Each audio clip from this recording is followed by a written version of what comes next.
Rachel is useless in the kitchen anyway. She doesn't even cook properly at home, he declared, and suddenly everyone's cold gaze turned towards me. Emboldened, Mark began to speak even louder. Have you ever eaten food I made, or are all your meals at your lover's house?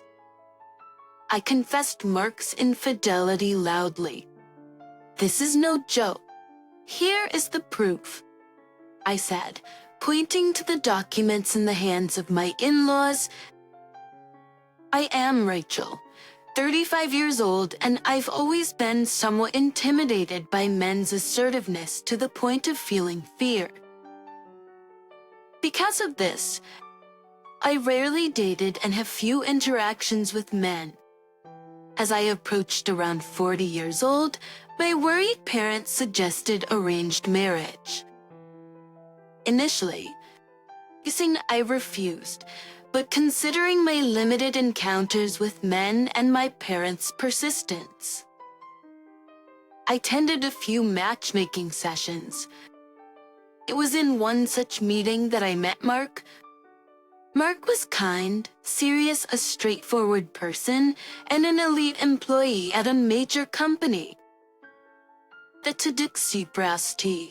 Despite his imposing physique, he didn't give off an oppressive feeling. He wasn't scary at all. That the matchmaking with him went smoothly, and soon we were planning our marriage and meeting his parents. His family is renowned in the horse world, running their own farm. His father was a man for whom silence could be said to be beauty. I found myself straightening my posture every time we met. His mother, on the other hand, was elegant and gentle with charming dimples when she smiled. For a warm-hearted person. Before I knew it, Brooke and I were set to marry. Upon marriage, becoming a full-time housewife was a condition, so I left my clerical job at the electronics company, and my colleagues teased me about marrying into wealth, and my parents were delighted with the marriage. Looking back, I believe that was the peak of my happiness. Brooke had told me my current job is demanding and I might not be able to come home often, but please bear with it for a while. After achieving his goals, he wanted to support the family business. I admired his dedication to his work and decided to support him. 6 years into our marriage, Mark rarely comes home. I knew his returns would be infrequent, but not to this extent. I sat alone in our condo's living room. I wait for his return. This condo was a gift from his parents in celebration of our marriage. I wonder if he won't come home again tonight. I've only managed to serve him my cooking a few times. His returns are rare, and he almost never comes home at regular times. After a marriage, he frequently goes on business trips, leaving the house empty for days. He usually has dinner out and doesn't come home until late. Not returning home until late at night. Brooke wakes up surprisingly early and leaves the house without breakfast. I worry if he's resting properly or eating healthily. One morning while Mark was getting ready, I decided to ask him why he doesn't eat at home. Mark, I really want you to have healthy meals, I said. But Mark didn't look at me, busy adjusting his tie. Don't worry, it's just that work is at its peak right now, he replied briefly and then swiftly left the house. He works from early morning till late at night on weekends and holidays, and he often travels for business. At first, I wondered if Mark was staying away from home to avoid me, or if there was something awkward between us. Just with him, hardly ever being home, I feel almost as if I'm living alone. Not just his absence, but Mark owns very few personal items, only the most basic necessities, which adds to the feeling of solitude.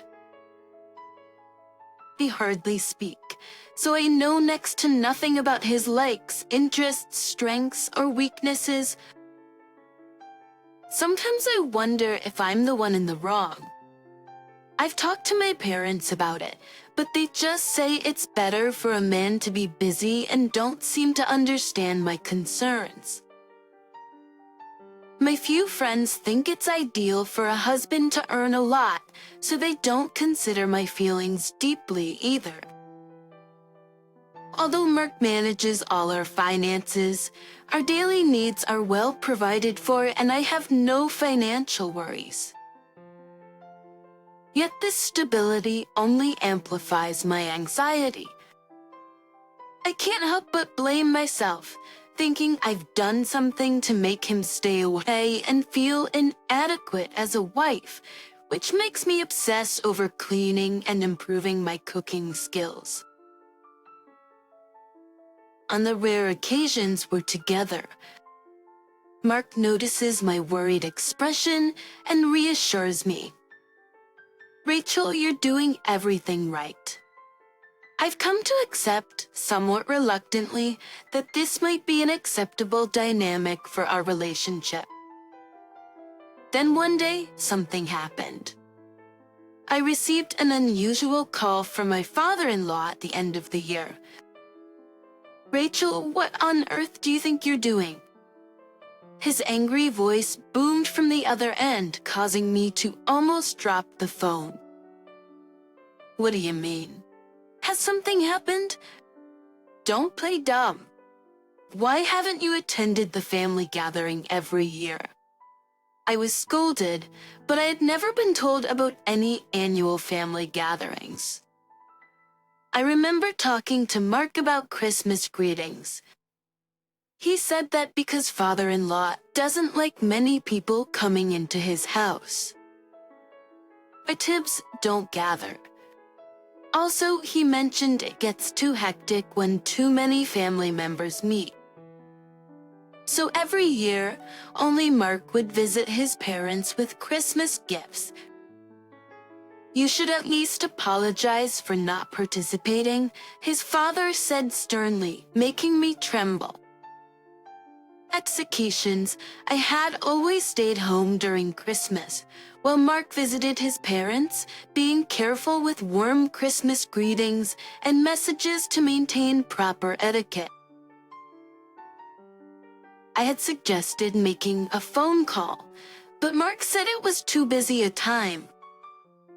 I was afraid to face my strict father-in-law and somewhat relieved to avoid the confrontation. But according to him, I had missed this opportunity. I questioned him about the Christmas party. I received a call from your father today. He scolded me for not attending the Christmas party. I said, but gave a wry smile, sighed softly, and replied reluctantly, it can be stressful to go to places where many people gather. Wives usually don't want to visit their in-laws' home, and I was just considering your feelings. I was surprised by Mark's thoughtfulness. Of course, many people dread visiting their spouse's family home. As there was no family gathering, his anger did not subside. Were you avoiding us because you disliked to see everyone here? His intense anger left me speechless, without the energy to argue. The relatives looked on from a distance, which I felt was understandable. I chose to endure patiently. However, I couldn't forgive Mark for not supporting me at all. He just continued to drink silently as time passed and alcohol consumption increased. Everyone came to me to express their grievances. Mark said he's never sat to assist with the cooking and serving. After getting through the Christmas party and the cleaning up the following day, I was completely exhausted and headed home. Mark went straight to work from his parents' house, and we acted separately from beginning to end. I took a deep breath. Looking back, there were many odd situations. Why did Mark say there was no family gathering? And why is he spreading the word that I'm a wife who neglects household chores? Could it be related to his frequent me doing nothing at home to kill time? Truly einlingbered in cafes and restaurants near his company. And once he emerged, I began to follow him again. Mark's activities that day were nothing out of the ordinary, and he returned to his office in the evening. I continued my stakeout from a cafe with a view of his company, and around 7:00 p.m. Mark came out. Was he leaving work early today? If he went straight home, he would find out I'd been out. To prevent that, I needed to get home quickly. Having arrived home before 6:00 p.m., Mark left his office. Unlike the day before when I rushed home, today I decided to follow him discreetly. He didn't head towards the nearest station to his company, but walked in a different direction. I hesitated but followed him. The place he was heading to was a lively area lined with hotels, and though I had finally resolved to follow him, I lost sight of him as I searched the surroundings. Mark suddenly appeared before me. Both Mark and I were startled, staring at each other for a while. Why are you at home but following me around? Why should I have to support someone like that? I pushed back a little. I've been taking care of the household chores. Do you think you've done your share just by doing a little cleaning? From now on, you'll have to manage with just $100 for living expenses. I was speechless. How did he expect me to live on just $100? The gas and electricity bills are drawn from my account, and you haven't spent a penny on my food. Mark was smirking. Then at least let me look for a job. Became uncharacteristically strict with me, criticizing me for every little mistake. In the brief moments we saw each other in the morning, he would complain about fingerprints on the windows, a dirty transitway, wrinkles in his dress shirts, among other things. He would always leave for work after finding something to complain about. Since I work all day too, I could only deal with these issues at night. Distractions. The days flew by as I was busy, and before I knew it, the end of the year approached along with the Christmas gathering. Without telling Mark, feeling it was necessary for his parents to see his true character, I gripped the thick envelope that had just arrived tightly in my hand. Feature on the day of the Christmas party as I approached his family's residence. I took a deep breath and opened the front door. Immediately in sight, seemed surprised by my sudden appearance. However concerned about the eyes around us, he glared at me but said nothing. The relatives' gazes were cold, and I could hear them quietly exchanging words. My father-in-law's sharp gaze turned to me. What does this mean? What are you doing? Isn't this highly inappropriate for Mark's wife? He questioned sternly, drawing the attention of all the relatives to me. At that moment, when everyone felt the beginning of my father-in-law's lecture, I stepped forward towards Mark and began my counterattack. Have you ever eaten the food I made? Aren't all your meals at your lover's place? I challenged, taken aback. My father-in-law stood with his mouth agape. What? But all of a sudden, of course, the talk of Mark having a mistress wasn't just some joke I concocted. I pulled out an envelope from my bag and handed the documents inside to the father-in-law. I continued to denounce me. Apologize right now. If you do, I'll overlook the fact that you lied.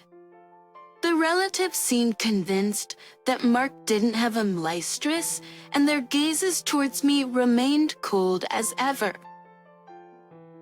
The father-in-law, along with the mother-in-law, was thoroughly reading the documents.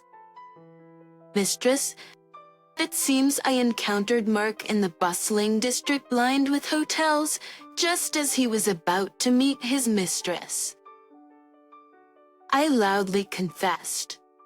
Mark's affair, this is no joke. Here's the evidence. I pointed to the documents in the hands of my in-laws. Murmurs of suspicion arose from the relatives. Mark, is this true? Explain yourself. It must be fabricated. The father and mother-in-law scrutinized the document, looking over every detail. Hey, Mike's train you. Hey, Mark, could this possibly be true?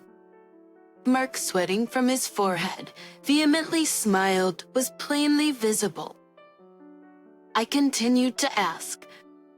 Mark, you always talked about how hard you were working overtime. Mark's complexion changed, and he was at a loss for words. I continued angrily and quickly. Why did you lie about things like not wanting to see the relatives or the food tasting bad? I didn't say it like that. Mark tried to distort the facts until the very end. I was deeply disappointed by his reaction. Everyone present fell silent during our argument, and in that moment my mother-in-law's angry voice cut through. Go. Now explain yourself properly. It was my first time witnessing my mother-in-law's anger. The relatives had always said she is the scariest when she gets angry. Mark began to speak in a subdued voice while kneeling. I've been involved with this woman since before our marriage. We met at a shop in New York. That the relatives murmured among themselves. Both my father-in-law and mother-in-law stared at Mark with stern looks. Was Mark crying? There were droplets on the floor. So I thought, I just married. So how incredibly selfish you're being right now. Buck shrank even more. I'm truly sorry. I apologize. I was told I wouldn't be considered an adult unless I got married. So I thought I at least had to go through with the marriage. I thought once I was married, I wouldn't be nagged. After a divorce, Dick seemed to have assumed that while his parents were demanding about marriage, they would not interfere with a remarriage. If he could get remarried, he could be openly with his mistress. But to do so, he needed to divorce. I said, Jake, infidelity is the one thing you should never do. How could you betray Sarah after all the efforts she has made for you? The veins on my mother-in-law's temples were bulging with anger, showing no signs of subsiding. Jake was pressing his face to the floor, making a sniffing sound as he cried, his tears and runny nose mixing together.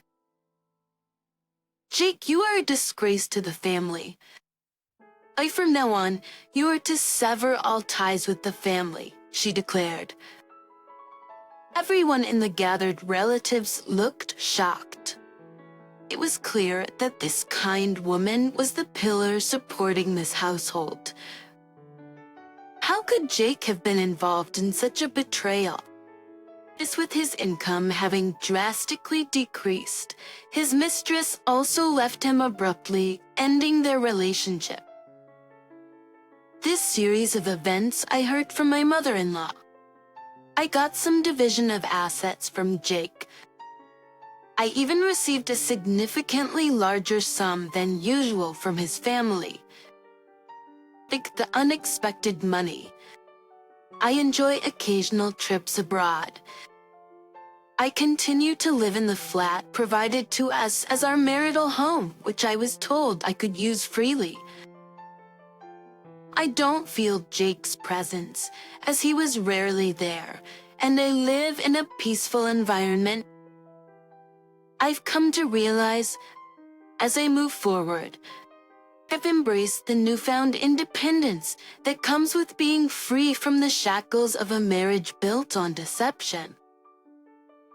The flat that was once a symbol of our union has now transformed into a sanctuary of my own, devoid of the haunting echoes of Jake's absence. The occasional trips abroad serve as a therapeutic escape, allowing me to explore new horizons and rediscover the joy of living life on my own terms. The unexpected windfall from the division assets has provided me with a financial cushion, alleviating any concerns about my future well-being. Reflecting on the tumultuous journey, that the support from my mother-in-law, who revealed a strength and resilience I hadn't witnessed before, has been a beacon of comfort during these trying times. As the days pass, I've come to appreciate the quietude of my space, where I no longer have to endure the silent suffering of a failing marriage. The absence of Jake's constant criticisms has allowed me to reclaim my sense of self-worth and focus on nurturing my own well-being. In the wake of this revelation, I found solace in personal growth and self-discovery. The once daunting prospect of living alone has transformed into a liberating experience. I've surrounded myself with positive influences and cultivated meaningful connections with friends who truly understand and empathize with my journey. But the unraveling of my marriage, while initially painful, has paved the way for a brighter future. I've realized that true happiness comes from within, and the pursuit of one's passions and interests should never be compromised for the sake of societal expectations or the fear of solitude. As I navigate this new chapter of my life, I'm grateful for the strength that emerged from facing adversity head-on. That the scars of betrayal serve as a testament to my resilience and the unwavering belief that I deserve genuine love and respect. In the quiet moments of self-reflection, I've come to understand that life's twists and turns can lead to unexpected opportunities for growth and self-renewal. The journey may have been arduous, but the destination is one of newfound freedom and authenticity.